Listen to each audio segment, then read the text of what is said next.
반주하시는 선생님들도 오시고 관객들도 오시고 아버님도 오시고 그러니까 뒤에 가수들이 노래할 수가 없었대요.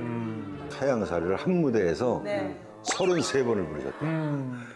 끝나면 또 앵콜, 다른 노래를 정말 반강제로 그 춥고 척박한 곳에 가서 굉장한 향수병에 시달렸었는데 바로 그분들을 위로해줬던 노래가 타향살이었다는 거예요.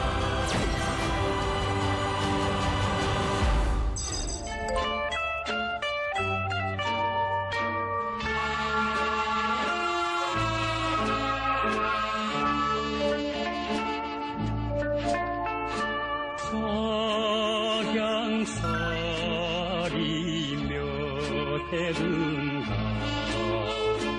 손꼽아 헤어보니.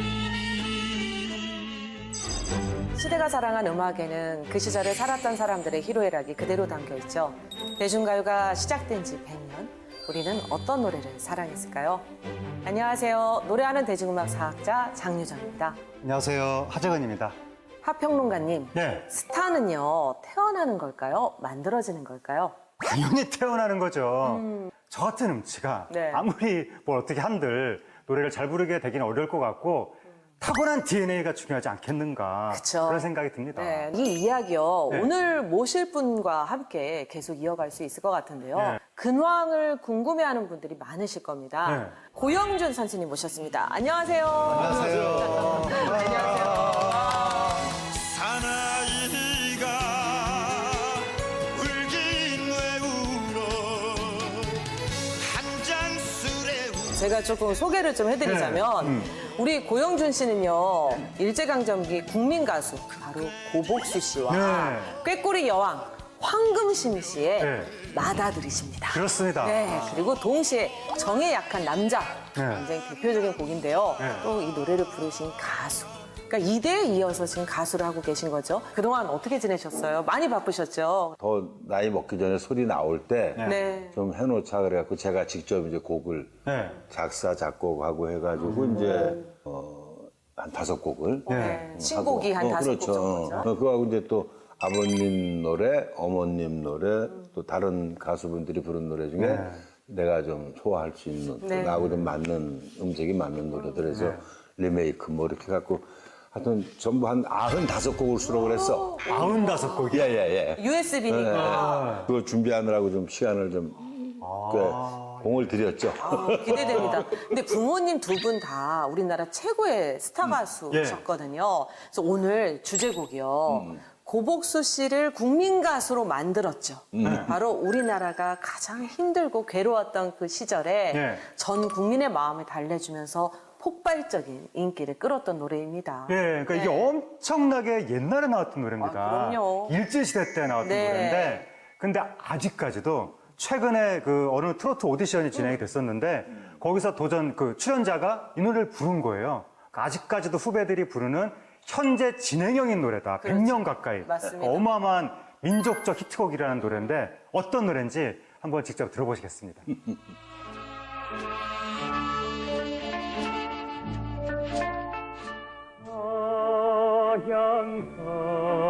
타향살이며 대른가 손꼽아 헤어보니 고향 떠난 10여 년에 청춘만 늙고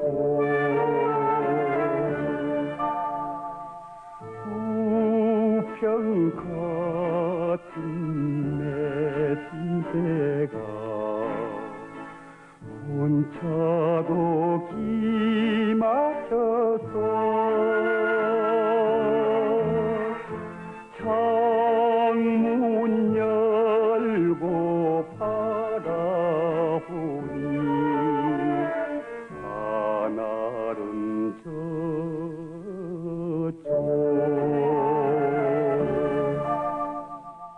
지금 고복수 선생님의 노래를 들었는데요. 정말 꾸밈없이 담백하게 부르신다라는 생각이 네. 들어요. 그렇죠? 네. 그러니까 늘 네. 그 어머니가 그 말씀을 하셨어. 너 아버지 목소리는 점잖으시고 그러면서 저 꾸밈 없는 가운데서 그 목소리의 모든 그 한과 네. 그 감정이 네. 담겨져 나오신다고. 네. 근데 이게 아까 그래서 첫 스타트에 우리 하재근 평론가 얘기대로 네. 타고나야 돼요. 맞아요. 그렇습니다. 음색도. 네. 음색도. 그러니까 아버님 그 성대를 묘사하는 사람이 없어요. 왜 우리가 보통 모창 가수들 하면은 네. 이미자 선배님, 뭐 우리 나훈아 선배님, 또 뭐야 예전에 그 남인수 선생님 네, 같은 예. 걸 왜 그런 모창하시는 분들이 많죠. 많잖아요. 네. 근데 저희 아버님 모창 네. 가수는 없어요. 고복 선생님의 목소리가 자연스럽다 보니까 모창이 오히려 어려운 그런 그래. 측면이 있는 것 모창할 수가 같습니다. 없죠. 그렇죠. 그러한 자연스러운 가창에 대해서 일제시대 때부터 굉장히 높은 평가가 나왔었는데 일제시대 때 극작가였던 이서구 작가라는 분이 고복 선생님의 목소리에 대해서 평가를 한 게 있습니다. 뭐라고 그랬냐면 별다른 기교 없이 구수하면서도 우수가 깃든 음색으로 네. 당시 우리 민족이 일제 압박에 눌려 사는 동안 사무친 원한을 풀어주는 역할을 했다. 이런 얘기까지 했을 정도니까 그야말로 우리 민족의 한을 풀어주는 목소리였다. 이런 얘기가 나왔던 것 같습니다. 근데 선생님도 이거 그 타양살이 네. 그 노래를 이제 불러보셨잖아요. 많이 불렀죠. 그럼 아버지랑 이렇게 좀 같게 부른다거나 또는 다르게 부른다거나 좀 그렇게 일부러 하려고 했던 부분들이 혹시 있으세요? 어떠세요? 아니요, 저는 네. 노래라는 건 내가 나오는 나의 어떤 감정과 내 목소리 음색이 자연스럽게 이게 어우러지게. 같이 네. 가야지. 그걸 내가 이렇게 해야겠다, 저렇게 해야겠다. 이것도 뭐 수학 공식이 아니잖아요. 그렇죠, 노래는. 그럼 더 웃기죠. 그래서 내가 뭐 아버님 같이 불러야지. 또는 뭐 어떻게 이렇게 하면 그냥 나오는 대로 부르는데 네. 제 음성이 네. 이런 저음이나 이런 데서는 아버님 음색이 저도 모르게 같이 묻어 나오고 네. 또 이런 저 고음에서는 어머니의 그런 비음하고 이게 섞어 나니까 내가 타양사리를 부르고 이제 이렇게 들어보면 네. 아버님하고 저하고의 또 차이점이 있잖아요. 한번 저희가 한번 살짝 들어보면서 한번 느껴보는 건 어떨까요? 알았어요. 이제 기타로다가 한번 와, 좀 네.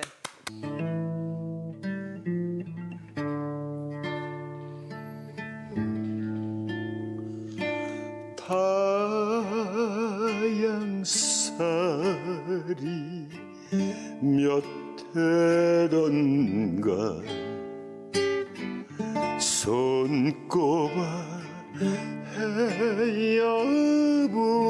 해여보니 고향 떠난 시변면에 청춘만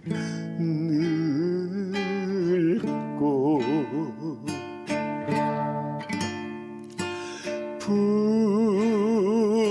부평 같은 내 신세가 혼자도 기막혀서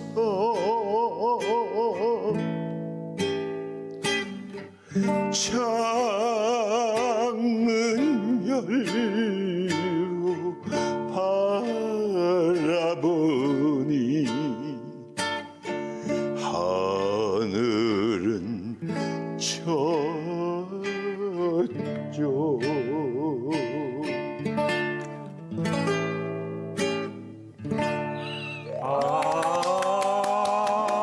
이제 저는 이제 사실은 일제강점기 가수들을 굉장히 열심히 연구를 했던 사람으로서 지금 노래를 들으면서 무슨 생각을 했냐면 네. 진짜 노래 한 곡에 고복수 선생님, 황금신 선생님이 다 들어있는 거예요.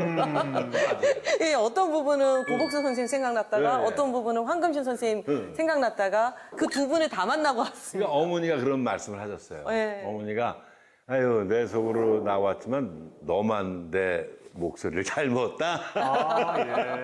근데 그 타양살이가 오늘의 네. 주제인데 그 타양살이에 대해서 당연히 뭐 고복 선생님이나 부모님께서 모두 큰 애정을 가지고 계셨을 것 같은데 혹시 부모님하고 이 노래에 대해서 타양살이 노래에 대해서 무슨 대화를 나누셨던 게 있나요? 예전에 이제 우리나라 그 애국가보다도 먼저 아버님 노래가 만들어졌거든요. 네. 독립운동 하시던 그 광복군 그 이제 네. 그 선생님들이 그 KBS 그 가요 무대가 거기서도 나오셔서 그 말씀을 하셨어요.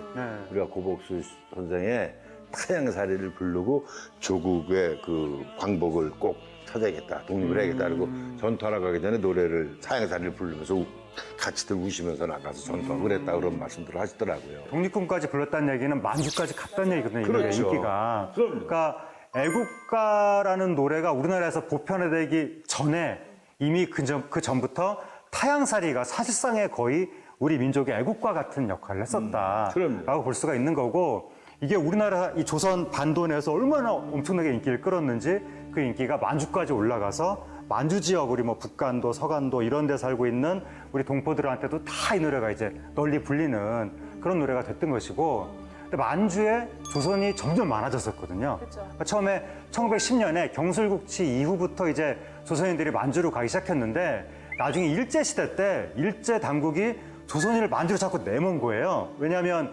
그 일제가 만주를 침략한 이후에 만주 개발하려고 조선인들이 농사 잘 짓잖아요. 그러니까 다 자꾸 만주로 보낸 거예요. 그래서 1931년 만주사변 직전까지 조선인이 100만 명 정도가 만주로 갔다고 합니다. 서간도, 북간도에만 60만 명. 점점 더 많아진 거예요. 그 이후에도 그분들이 정말 반강제로 그 춥고 척박한 곳에 가서 굉장한 향수병에 시달렸었는데, 바로 그분들을 위로해줬던 노래가 타양살이였다는 거죠. 어머니 말씀이 그때는 부산에부터 출발하면 지금처럼 남북한이 갈라졌질 않았으니까 네. 한 2년 걸린대, 한 바퀴 돌아오시면 공연. 아, 예. 만주까지 이렇게. 만주까지? 근데 하여튼 거기서 공연하실 때 타양살이를 한 무대에서 네. 33번을 부르셨대. 끝나면 또 앵콜. 다른 노래를 그러니까 뒤에 가수들이 노래할 수가 없었대요. 그러니까 이게 반주하시는 선생님들도 오시고 관객들도 오시고 아버님도 오시고.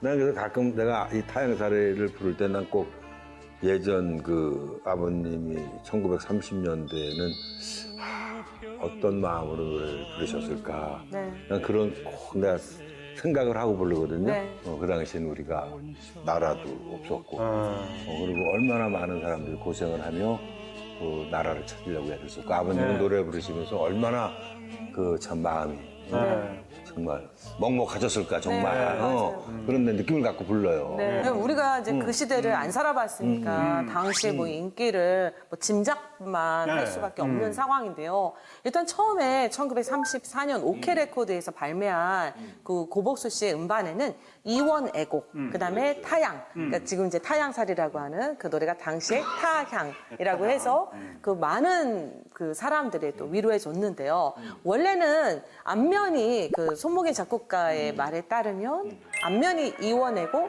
뒷면이 타양이었는데, 이 타양이 어마어마한 인기를 얻게 된 거죠. 그래서 음반 앞면에 넣고 제목도 타양살이로 바꾸고, 그래서 음반을 다시 발매했는데 정말 많이 팔렸다는 거죠. 네. 네. 그러니까 저희 시절연구에서 그동안 일제 강점기 때 국민가요들을 몇 개 그렇죠. 소개해 드렸었는데, 황성예터, 사해찬미 이런 노래들도 당시 국민가요였었거든요. 그렇지. 이 노래들이 당시 음반 판매량이 5만 장 정도. 그러니까 그때 5만 장이면 국민가요였다는 얘기예요. 그렇죠.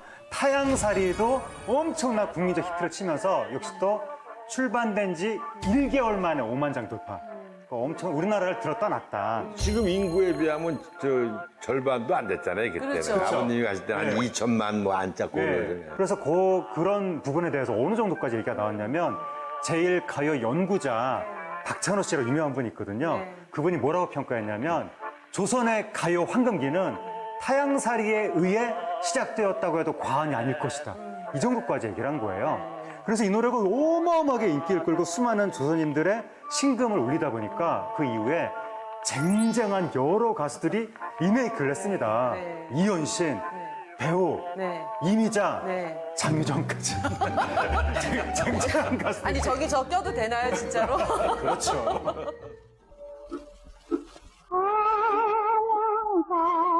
하양살이며 가던가 손보다 해보니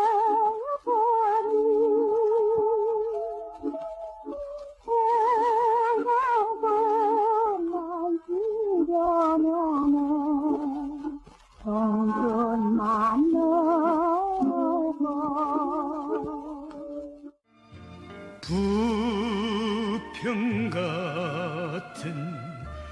내 신세가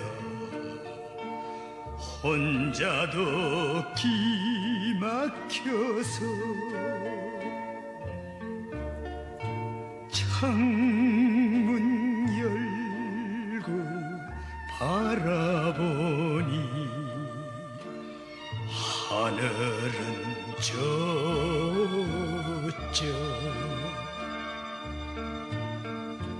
고향 앞에 보드나무 올봄도 푸르른 날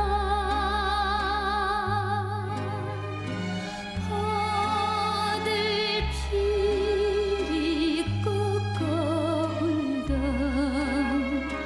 그때는 옛날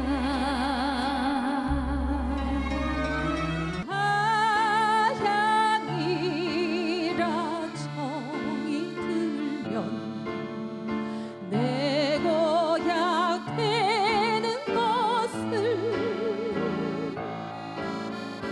가도 그만 와도 그만 언제나 타향. 다른 가수가 부른 노래들 많이 들어보셨을 거잖아요. 들어봤죠. 가수들 중에 이 노래 아버지 노래 잘 불렀다 뭐 이런 노래가 혹시 있으셨어요? 나는 이제 제가 몇몇 분들이 부르신 걸 들어봤는데 배우 선배님 부른 게 아주 좀 특이했어요. 그 다음에 이제 배우 선배님 나오면은 이렇게 좀 흐느끼면서 이렇게 좀 기교가 들어가면서 흐느끼면서 부른 그런 또 매력은 우리 나훈아 선배. 그런 또 그 양반은 또 네. 그 어머님 같은 그런 게 좀 약간, 네. 같이 어머니와 그런 게 있으시거든.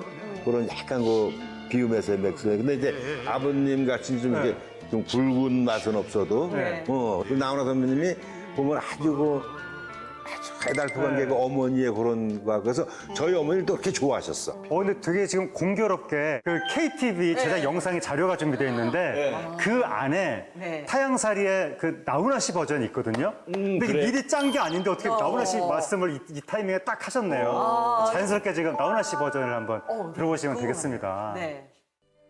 이곳 동포 사회의 현실은 남과 북으로 갈라선 조국 분단의 비극을 그대로 말해주고 있다.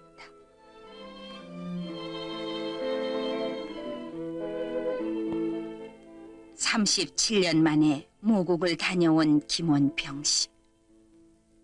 그는 일본에 돌아와서도 줄곧 고향에서 있었던 일들을 되새기며 깊은 향수에 젖어 있었다.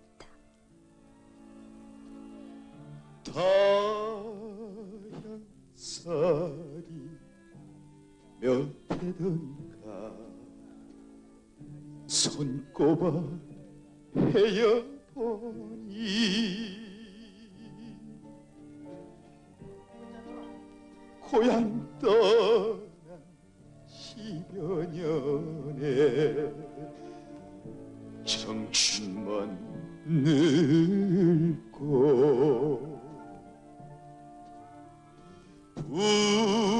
부평 같은 내 신세가 혼자도 기막혀서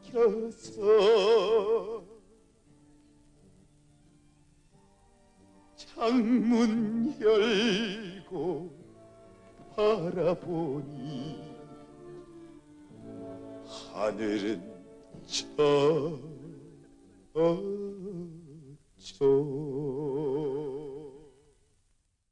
막 관객분들이 눈물을 눈물을 흘리면서 흘리는, 네. 노래를 들으시네요. 그러니까 저 관객분들이 아마 제일 동포신 것 네, 같습니다. 그런 것 같아요. 그러니까 이 영상이 노래가 나오기 전에 흘러나온 내용이 뭐냐면 1975년에 이제 광복 30년을 맞이해서 일본에 거주하고 있는 조선인들의 모습을 이제 KTV에서 기록을 한 거예요.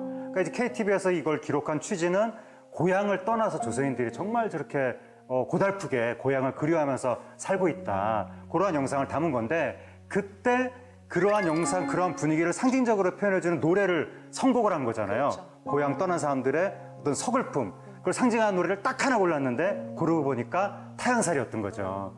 그만큼 타향살이가 바로 고향에 대한 그림을 얘기할 때는 첫선에 꼽히는 국민적인 노래였다. 이 노래를 또 작사한 분이 바로 금능인이에요. 근데 이름이 특이하잖아요. 그쵸. 근데 본명은 승씨입니다. 네. 본명도 본명도 특이합니다. 조금 특이해요. 아, 네. 승응순이거든요. 근데 황해도 금천에서 태어났거든요. 근데 자신의 그 고향 마을을 금능이라고 했습니다. 그래서 나는 금능 사람이다. 그래서 금능인이라는 예명을 썼는데요.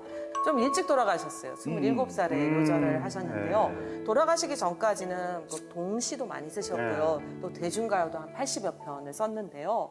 혹시 부모님께 금능인 씨에 대해서 들으신 적이 말씀은 있으세요? 들었죠. 직접 제가 뵙지 못해서. 그렇죠, 네. 아주 좋으셨던 분이라고 또 약주도 이렇게 또 즐기시고 그랬다 그러더라고.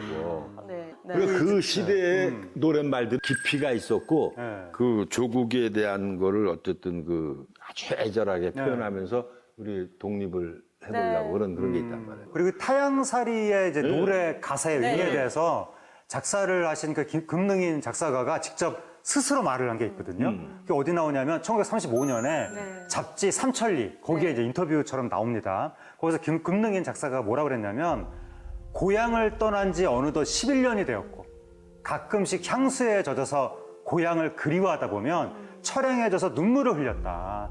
타향은 그런 내 심정을 솔직하게 그린 것이다.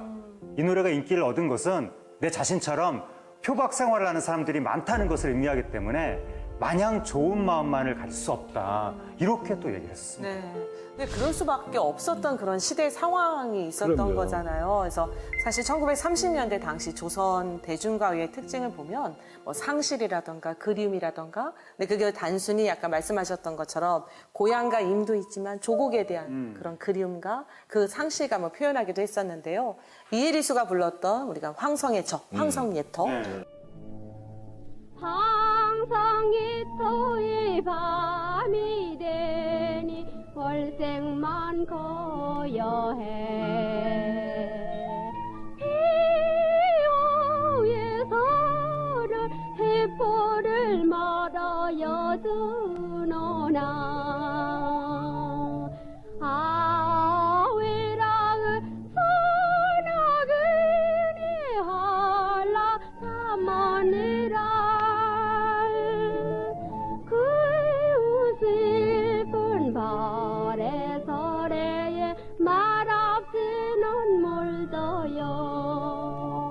또 이난영의 목포의 눈물 사공의 뱃노래 가물 거리며 삼하도 파도 깊이 숨어드는 때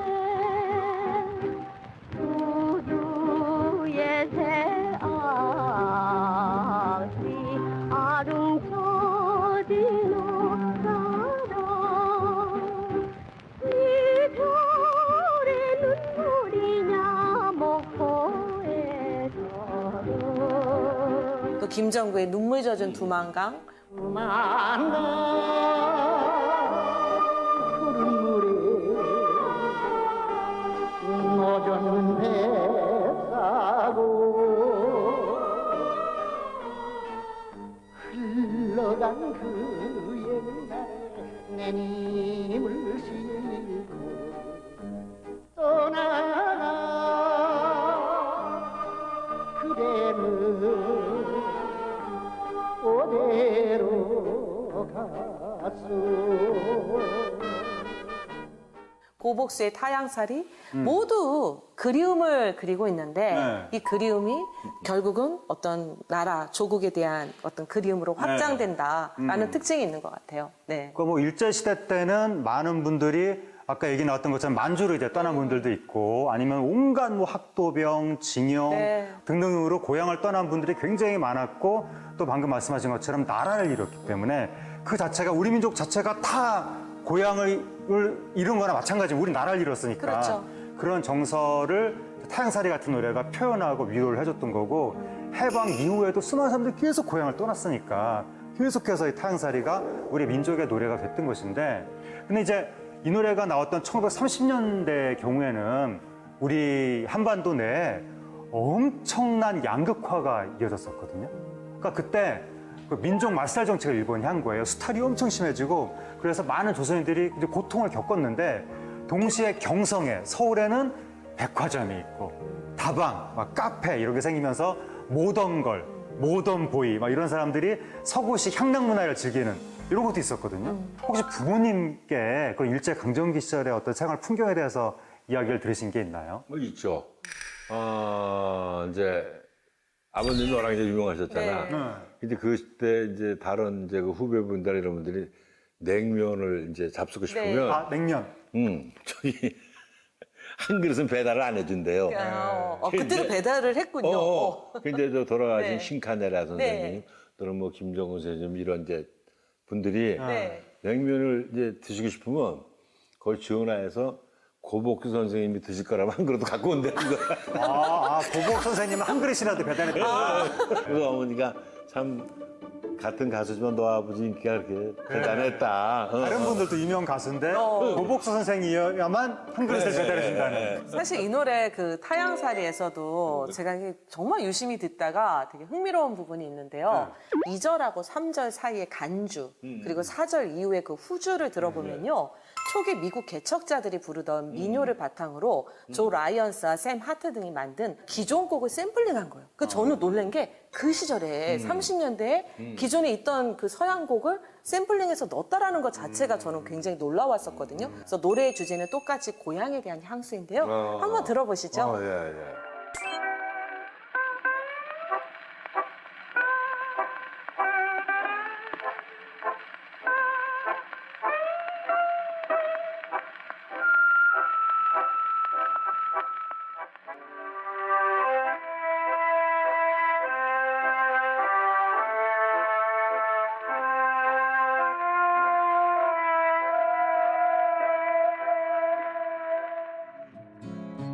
When it's lamp lighting time in the valley, still in dreams I go back to my home.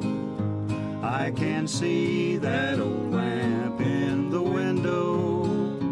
It will guide me wherever I roam. 근데 이 곡조에 그 가사를 얹은 노래들은 사실은 꽤 많은 편이거든요. 근데 노래를 작곡한 손목인 씨가 뭐라고 했냐면요. 외국에서 본 노래에 나일 강변에서 부르던 그 어떤 시인의 심해를 생각하면서 우는 마음으로 타향을 작곡했다. 이렇게 말씀을 하신 적이 있으세요.